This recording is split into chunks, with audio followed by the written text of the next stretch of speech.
Hello, my name is Xavier Mercado, and this is Spearhead Conversations. Today I'm joined by a special guest, Ian Bennett, captain of the Milwaukee Wave. He's very embedded with the community of Milwaukee as well as Pewaukee. He's just opened up his own facility, as you can see in the back, and he's now offering programs to push our youth to new levels with this soccer. Professional soccer in front of me. A good friend of mine, Rebecca, linked us both up, and well, here we are today. So without further ado, how you doing, Ian? Hey, yo, I like that opening. No, I appreciate you, man. No, honestly, I appreciate you having me. And actually, we're kind of live and indirect in the lab, man. I call it the lab. But yeah, this is the space, man. How do you like it, man? I love it, man. You know what I mean? It's clean. It's a good area, man. yeah. Got off the freeway. I'm like, where am I? But I love it, man. Thank you. Since we've been connected, going through some of the games, watching on YouTube, or just looking you up and reading about you and how very focused you are. Captain as well as the Milwaukee Wave, man. Yeah. Sheesh. Yeah. Man, how's that been? No, it's been good, man. Like, honestly, I'm kind of the old head now, you know what I mean? So, but I just love it, man. I just love playing. I love building things. I love being a part of a team organization. And, and it's just been a blessing and a dream come true. Yeah, man. Well, I will let you know. I am happy to have you with us today. And on that, you ready to jump in? Always, man. Like, you know I'm always ready. Everybody knows I'm always ready. Yeah. All right, well, let's jump in. Where were you born? Oh, my gosh. Hamilton, Ontario, Canada. I'm Canadian, but I just turned American. So, like, it's been probably, 5 months? Okay. I got my citizenship, so I got dual. I'm Canadian and American. I switch it up. We about to start singing "Old Canada." Yeah, right. How you like the States here? Dude, I love the States, man. This is obviously my second home. I got roots now in Pewaukee. Gotcha. But I've been here, for 16 years now. Oh, wow. Yeah, it's been a minute. So. Wow. Well, how was your childhood back in Canada? Yeah, my childhood, it was simple. You know, I had just grew up in blue collar. Household. My parents, man, honestly, these guys worked so hard. I mean, my dad still works hard. And they just put that work ethic in me since I was a little kid. And then they always had soccer on. And it's kind of funny, I played soccer and football growing up. And then, just kind of going through the ranks. Yeah. I was a small little kid, you know what I mean? I had asthma, which was kind of crazy. So, wow. Yeah. So I didn't let that be a crutch, but I got the help I needed. I saw the right doctors and got some good meds and stuff, so where I was able to keep playing, and then from there on just kind of grew up in loving the sport and did pretty good, and kind of the rest is history. Man. Yeah. What's your earliest memory of finding soccer?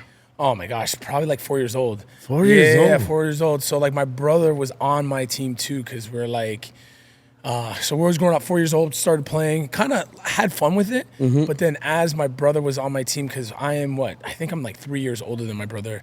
Yeah. And then he was on my team too. So we just played him up because he was taller than me. For some reason, he got the tall gene, man. And I got the short gene, right? But I'm D's though. I'm D's. But just playing with him. And I think that's when I fell in love with it. And then that's when I kind of okay, I'm the older dude. I got to start making some waves. Yeah. And then that's how it kind of started. You know, with that type of introduction, when did you realize soccer was something you not only were good at, but something that you wanted to do because of the love and passion? Yeah, I think it was 16. I think that's when I was I was doing pretty good up in the ranks, but my dad was coaching me the whole time, right? Yeah. So then I think at 16, he's like, you got to fly. I'm going to put you with some other coaches, get you seen by some other guys. Because at the time, I was from Hamilton, obviously. It's a small little town, right? So then, and a lot of people, if you're really good, you go to Toronto. So people were taking off and all that good stuff. And I just kind of stayed at home. And then from there, I kind of joined Hamilton Sparta. And then I just kind of went through the ranks there. And then I was kind of looking, okay, let me play on in college, right? Let me try to get a scholarship and let's try to make this a career if we can. And I have. So yeah, cool. man. Yeah, it's pretty cool. Well, you know, How many years would you say? Because you play indoor now, right? So I played indoor now. So like, yeah. So professionally, geez, it's probably been Well, like. we ain't gonna go ahead. Yeah. But So yeah, it's how many years have you played outdoor compared to indoor? Yeah, so that's been like 5 years. So like I was doing both though at the time. So, Yeah? yeah. So it was 5 years outdoor and then the rest kind of indoor. Yeah. How would you compare the two? Oh my gosh, it's kind of different, right? Obviously, you play with a ball, which is great, but it's just crazier. Like indoor, so much fast pace. You miss a shot, it's coming back. Maybe you make a bad pass, it's probably still going to stay in. So there's a lot of stuff that hides the mistakes. Outdoor, obviously, is the game, right? The world's game. You have to have a lot of quality. You got to be fit, and it's more of a creative, beautiful game, right? And that was fun, and it was great. But it's just indoor, just because I'm a hyper kid, man. I'm a hyper dude, man. I got too much energy, so that's how I just kind of fell in love with it. There's action all the time, and it's kind of got like basketball, hockey, football, everything in that one sport, right? So that's why I love arena soccer. Well, before you graduated, what type of achievements did you reach before, Yeah, so in high school, so we won like 2 state championships, scored a couple goals and stuff. So I was always that guy that scored goals, but I really didn't take off until I went to college, and then that's where I think I kind of, because I'm a mama's boy, my mom really took good care of me. Right? I had to grow up on my own. But once I went to college and I was by myself, I think that's when I grew up. I matured a little bit because I had to do stuff myself. I had to do my own laundry. I had to do all that good stuff. And then from there, that's when I started taking soccer serious, hitting the weights, putting my work ethic in.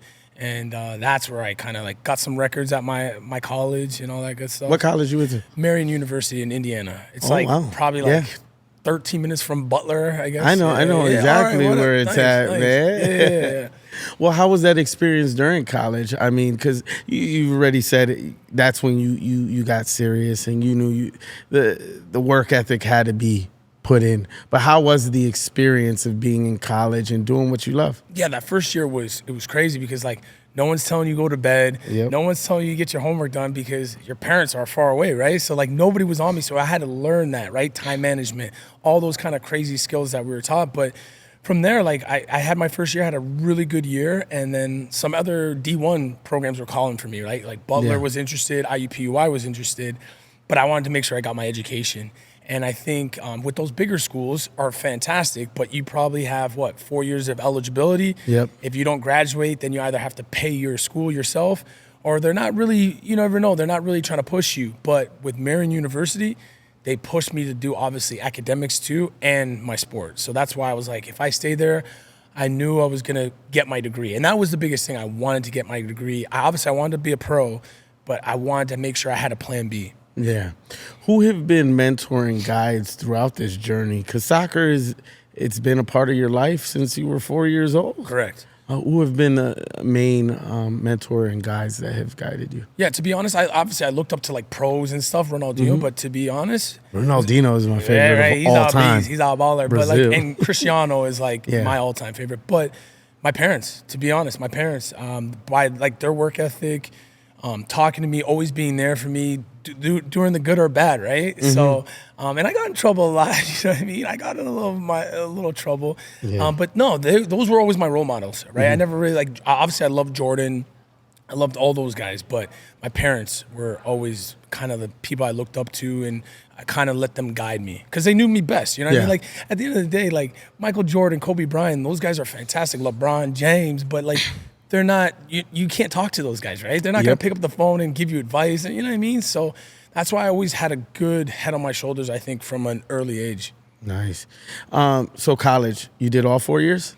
Dude, I did all 4 years, and then I went half a year to get my degree, finished up my degree, yeah. What was your degree? Sports management. Okay, nice. And so now in college, man, you've had the experience. You've been there 4.5. Tearing up college. Tearing it up. Doing my thing, you know what I mean? He got his wings on. Yeah, I got my records. I got two records there, player of the year and stuff. So That's awesome. I tore it up. You know what I mean? So at what point in time did going professional come into play after that? Yeah, so I think my senior year, I had Charleston Battery have some interest. A coach of mine, Matt Marian, knew a guy that played in Charleston. Yeah. He said it's a good place. Stephen Armstrong, great dude. And then from there on, they had some interest. And then at the time, they drafted me. So I went like, I think 11th overall. They drafted me. I went to Charleston. I was like a Canadian playing like college in Indiana, then went to Charleston, South Carolina. And it was awesome. Like, it was just a great experience. I'm on the beach. I'm training. I'm hitting the beach. I don't have to wear a shirt half the time. So he got these ladies going crazy. Right, yeah. So it was kind of crazy. It was kind of fun, but yeah, it was just a great experience. Yeah. How was that transition from amateur to professional? Dude, that's a great question, because now you're a pro. You're getting some money. You're seeing your lifestyle. And honestly, the first year, I'm not gonna lie to you, I didn't play that well, because I was free to do whatever I want. I didn't know that I had to work still, right? I thought I made it, right? I thought I was gonna play this and I'm gonna go MLS, right? But it didn't, because I probably started like almost every game, and I think I ended up with 1 goal. But I didn't do anything extra. I literally just went to practice. I'd go out with my buddies. I would chill and play video games. I wasn't focused. Well, right? you were still young. You Correct. know what I mean? So it's the type of wisdom that comes with that, I guess. Yeah, and I wish somebody would. I wish I would have had somebody guiding me there, right? And just say like, listen, young buck, you're doing good things, but you're not there yet. Right. And if I would have heard that, I think I would have been like, good. But everybody was just, you're the life of the party. They want you around and stuff. So that part kind of was a little tough on me. But again, like you said, I learned, I matured, and I figured it out. What has been key in keeping you driven and motivated to push as hard as you do? I'm all about the kids, man. Like, I'm all about trying to be a good role model, good example. And again, being a role model, but they have to look up to their parents too. So I just want to provide them with opportunities, right? If I'm a role model, awesome. If I'm not, that's fine. But I want to give them opportunities and give back, right? Teach them the game of soccer. Teach them life lessons, right? Where they can actually learn stuff on the field and off the field. Yeah. What? How would you describe your typical, routine for practicing, and how do you balance your physical, your more technical, and just mental, preparation? Yeah, it's crazy. So it's a cliche, but I'm like the first one there, and then I'm the last one to leave, right? I'm just always taking care of my body. I'm making sure I want to play till like the wheels fall off. Hopefully they don't fall off for a long time, but like, no, I stay mentally prepared. I put the work in, right? So like, that's how I let my confidence and my game speak, is because I put the work in, right? I try to outwork everybody. Skill-wise, when you get to the pro level, everyone can control the ball. Everyone's got touch. Everyone can shoot. Everyone's got moves. But it's like the intangibles, right? The work rate, the attitude, the mental part. That's where I try to focus on, and that's what I try to be the best at. How many teams would you say to this point have you been a part of playing soccer from college up? Oh my gosh, I've probably been part of, which is kind of cool, because I've stayed kind of loyal to all my teams. So it's only probably been from playing for like 19 years. I think only has been like 5 teams. 5 teams. Yeah. Let's name them. So are we talking about outdoor or just indoor? We could name. Oh, dang. Okay, you trying. So then it might be a little bit more if you're talking about outdoor too. So it's Charleston Battery, Richmond Kickers, Rochester Rhinos, and then Chicago. Holy cow, you travel, bro. Yeah, that's what I'm saying. Yeah, and Chicago Storm, Florida Tropics, and then Milwaukee Wave. But yeah, I played everywhere. And then obviously on the futsal national team, been to Costa Rica and all that stuff. So it's been a great experience. Like, I've got to see the world by playing this game. This game opens so many doors where probably I never would have ever went to, right? Yeah. How did you cross paths with the Milwaukee Wave? Yeah, it's crazy. Funny story. So Chicago, I was loving Chicago. The windy city. It's a big city. It was great. But then the team, 2 years, and then they folded. So then I get a call from the legend himself, Keith Tozer, right? You just Google this guy, all his stuff will come up. Just the face of like Milwaukee soccer, right? Calls me. And I'm like, he's like, do you want to come to Milwaukee? And I'm like, Milwaukee, man, I played against you guys, but I'm like, is there anything there? Like, what is there? I went to a visit. Dude, I fell in love with it. It would only remind me like back home, right? Good people. There's not a lot to see, but the people make it, right? The festivals and everything, right? So loved it. And I was like, I was honored to come and to do my thing, and he welcomed me with open arms, and obviously the city welcomed me with open arms, and the rest is history. What year did you come? Oh, geez. Come on over. It was probably 2009. Yeah, 2009, my first season here. Wow. Yeah, it's been a minute. Man. He's here. He's the Capitan. Hey, let's go. That first game, what were the emotions stepping on is it turf? Yeah, it's turf. It's turf. Yeah. Stepping onto the turf, getting in front of a fan base like Milwaukee. What was it like? Yeah, so it's crazy. So Chicago, we didn't really draw that many fans. Like, we had some good fans. We probably averaged like 2,000. But once I came to Milwaukee, I think at that time too, we were averaging like 3,000 to like 7,000. So it was like there already. It was like so much fans, so much excitement around the team. And then the biggest thing, Chicago's a big city, right? Yeah. We could walk around, they might not know you. But in Wisconsin, if you're walking around, they knew you. So that's when I was kind of like, oh man. And I think that's when it hit me. It was like, yo, I got to make sure I ball out, right? Because like these people know you, they'll see you, they'll recognize you. So that's when I think I took this thing really serious. And I was like, okay, I don't want to let anybody down. I want to make sure I represent. How has playing for the Wave shaped you as a player and person? I think it hasn't really shaped me into anything. I think it's just the excitement and the professionalism and just the feel and the vibe kind of just mold me and just wanting to do good and wanting to play good. I think my kids, when I had my two daughters, that's what kind of shaped me and molded me into the guy I am today. And that's where I was like, yo, if I got to work. I got to set an example for these kids. I want to make sure that I'm working hard. Obviously, I wanted a boy, but I got two daughters, so I'm sensitive now. That's the problem. Like, I used to be this hard dude. I used to be like, no, we don't cry. But they made me a little soft. He's a girl dad. Yeah, I'm a girl dad, so they make me soft. But they're beasts. But I would say that's who kind of molded me and shaped me. You know what I mean? Milwaukee has a passionate fan base, like you said. What has that truly been like as far as making that connection with the fans? I mean, that's how we got linked through one of your fans. Yeah. So I've known some people since I've been here, since 2009. That's how crazy the fans are, because they don't even just love you for playing. They love you off the field too. Like, they keep tabs on you. They keep what you're doing. So like opening up this stuff, opening up a club and stuff, and they all just congrats you.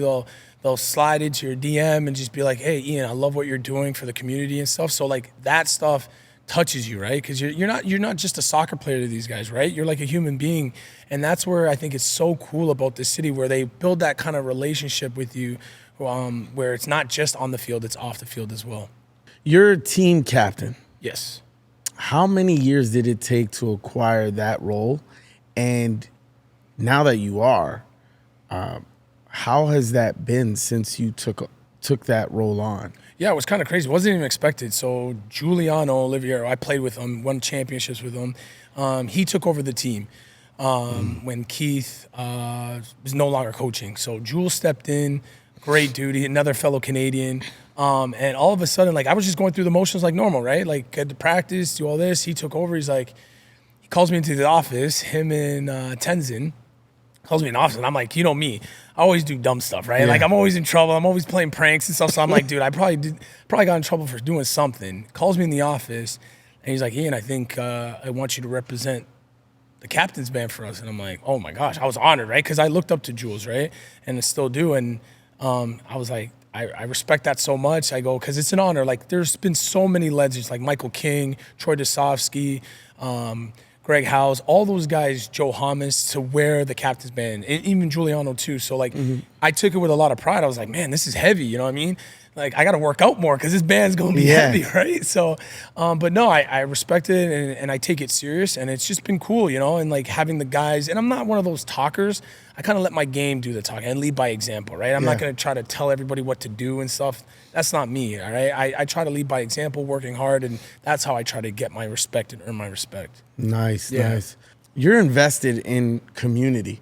Yeah. And recently you opened up a facility where IB26 is taking launched. Hey. And, you know, you're doing very impactful things with the community and the youth base. What has this been like, and what inspired this move? Yeah, so I've always been about the youth. That's my goal, because I feel like you can help change, mold them. You know what I mean? You can figure out, you could be a good person in a kid's life if they're missing a dad or a mom. You just never know the situation, right? So I always try to be there so that I can give them maybe some light at the end of the tunnel, right? But no, this was always my dream, to have a facility where I can train kids. I started training kids out of my backyard. I turfed my backyard. Yeah, crazy. And then too many kids kept coming. So I was like, oh gosh, I got to be a little bit more professional, got to find a facility. And then I partnered up with ETS, the gym. So then it's just been a cool relationship. But it's like, when you do something X and you're like, man, I want it to be so perfect. And then you do it and you're like, oh, I wish I would have did this. I wish I could have did this. Oh, I should have been more patient. I took my time with this. I got black turf. I could have got green turf, but I'm like, you know what? No, I want to make sure that everything's put together where when I look at it, I don't have any regrets. I don't want to change anything. And I just want to be like, I love this and I live it. So honestly, sometimes it's kind of crazy. I'll come in here and I'll just walk around and just smile and just love it. Just be in that moment that I finally built something that I truly, truly love, and that kids will love it as well. Yeah, man. Well, I'm happy for you. Thank you, man. I will say that. Well, in the journey of building this and finally it coming, you know what I mean, the vision coming a reality, there's still the process. What has the process of getting to the point you are meant to you? The process was crazy. Again, doing the clothing line, right? Doing these presses. People don't know, people don't see the behind the scenes of working everything. Because again, if you pay everybody to do it, it's going to cost even more, right? So I'm and I'm not the most handiest guy, my hands are kind of, they're getting a little rough now because I'm putting some work in, but I had to put all this stuff up, right? If you want to just save money or you want to, you're on people's schedule, right? So I'm not trying to be on nobody's schedule. I'm trying to be on my schedule. So I got to get this stuff done. But again, doing the clothing line, doing the pressing and all that stuff, they don't see that. And then now it's all awesome because obviously I got picked up by Flight, right? Flight's been doing all my stuff. So now the quality goes higher because I'm doing this stuff in my basement, right? Printing off these shirts, coming to the facility after, pulling all this stuff up, drilling pads in the hanging up netting, getting these goals, putting these goals together, right? So nobody sees that, but they just see the end product and they're like, oh, this is awesome. But they don't see the groundwork. They don't see the sleepless nights. They don't see the 8 a.m.s to 10 p.m.s, right? They don't see that part. So that's that grind where I'm I think honestly, I'm built different, man. I know it's a cliche, but dude, I won't stop until I get it done. Yeah. Man, that's inspirational. You know what I mean? You got to respect it. I could connect with you and just my journey with my platform. It's you have your highs, you have your lows, and people don't realize the mental stability you have to just be so consistent with what you're doing. What do you feel since you've opened up has been the biggest hurdle? That's a great question. The biggest hurdle, I think, is there's always a lot of competition, right? There's always going to be, other businesses opening, other facilities like this. I think the biggest hurdle is just kind of just staying in your lane, if you see stuff that happens or stuff that's going on, or again, there's always going to be haters. There's always going to be people doubting you and stuff. But all you can do is just stay consistent and keep putting the work in, right? Because at the end of the day, people are going to notice how much work you're putting it in, right? They're going to see you there every day. And if you can keep that consistent, I think your message will get across, right? Yeah. And they see the work ethic in the kids and seeing how much time you're putting into them. Nobody can hate that, right? When you're putting all that work, they can hate all they want, but it's if you put the work in, people are going to see it. Yeah. Yeah. What programs are offered here at the facility IB26? Yo, this is crazy. You're going to, dude, you could be a little mini LeBron James if you want. So we have obviously this turf field. We rent it out to other sports too as well, but mainly obviously it's soccer trainings.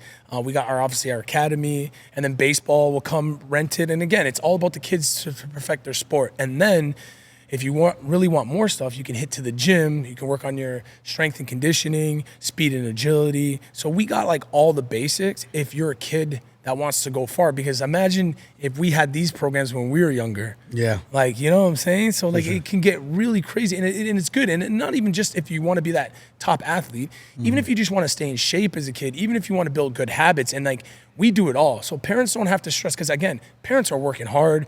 Parents are trying to make money, trying to earn their living and stuff. And sometimes it's hard for them to do all this stuff too. So that's why we kind of take that stress out and like, hey, give me your kid for an hour, 2 hours, and they'll have some fun. We'll teach them some good things, and we'll teach them some life lessons where, again, it's tough. You know what I mean? Yeah.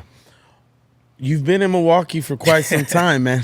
Yeah. How do you feel Milwaukee is attributed to the success you've had? Oh, man, I got these. Again, like I said, it's like back home. It's like in Canada. I got a guy for everybody. Anything I need, I got a guy. My car breaks down, I got a mechanic. I need a haircut, I got a barber. I got anything, drywall, person, ever. I got so many good people surrounding me, backing me. How can I not lose, right? I can't lose, right? When you surround yourself with good people, it's good. But my circle has got smaller. I'm not gonna lie to you. You know, like growing up and seeing you do stuff, like not everybody is for you, right? And that's fine. But my circle has got smaller. But the general community, they got my back. So which is great. Which is a great feeling. What's your favorite thing or part of Milwaukee? Oh my gosh, I would have to say the people, because like it's like Hamilton, man. There's not too much stuff to like look at, right? We don't have like crazy like, you know, skyscrapers or buildings. Like we don't have anything kind of crazy, but it's like the festivals, right? Like Summerfest, big, like it's massive. Like that's kind of crazy. Like if you think about it, all these artists come and put on for the city, you know what I mean? So like stuff like that, which is cool, and I love all that stuff. So I would definitely have to say the people. And like I'm a big Packers fan. I love the Bucks, and I love how the whole community kind of backs each other. You know, all that. And the Admirals are fantastic. All that stuff. So like you said, it's a sports city. It's a community, right? So I love it. They love their sports. What do you hope to leave as a legacy when it's all said and done? Yeah, I want them to see that like Ian Bennett was just resilient, hardworking, and was all about the kids, right? All about helping somebody, always about helping the kids and trying to improve their situation. That's all I want to do. Yeah. Where do you see yourself in the next 5? So, that's crazy. See, like everyone always says that, and I'm kind of like, I have plans, but you just never know, right? So like, that's why I always tell people, you set these goals, but think about it. If you set a goal and you don't reach it, like how do you feel, right? Do you feel like it wasn't a success? Do you feel like a failure? So like, it's hard for me to like really, I have some goals, 5-year plan, but it's not really important, because if I don't hit them, I can't put too much importance on it, right? Yeah. So that's why I just kind of go with the flow. I have my month to month, and just want to keep making sure we're getting sponsors in this building. Like, so I already have like 10 great sponsors, and just kind of keep building organically, right? And can't say, I want 100 sponsors in the next 5 years and I only get, let's say, 50, right? Then I'd be like, oh man, no, I don't think that, because at the end of the day, as long as you're growing, I think in the next 5 years, if I can just keep growing, I'm happy. Nice. That's it. Simple. We always work ourselves up to this question. Oh, jeez. The final. Hey. What advice would you give to our youth and, you know, any aspiring soccer players wanting to be like you when they grow up? I mean, it's a simple answer. It's very simple, but it's hard to do. You got to work. You can't take anything for granted, and you got to work. You got to work when everybody's sleeping, when everyone's taking a break, when everybody's tired, when anyone's playing video games, when anyone's going out. I'm telling you, if you put that work in and get that work ethic, and the biggest thing is stay consistent, can't lose. Yeah. You can't lose, man. But it's hard. Like some days I don't want to go to the gym, but you have to, right? Some days I don't want to do push-ups every day before I go to bed. I got to, right? Like if you got to keep that edge, because somebody else will do it. You know what I'm saying? So like you're competing again. You can break it down to compete with people in your city, but then you got to compete with people all over the world, right? So that's the biggest thing I think people misinterpret it. They're like, oh, okay, I just got to know. There's people in another city, right? And then even in the world are coming to play this game, right? It's not just only Americans coming in here. There's everyone. There's Canadians, there's foreigners, there's people from Europe, South America, everywhere. So it's like, if you have that mindset where you're like, no, I gotta work, because somebody in some other world Take probably that spot, man. can take that spot, or maybe he's in a worse position than me, right? That way they have to get out, and this is their only way out, right? So Yeah. you got to put yourself in those kind of situations, and that will make you stronger. But honestly, have that work ethic. Work ethic is probably the best in anything. Yeah. Man, well, I will say this, Ian. It has been a pleasure. I appreciate you taking your time out.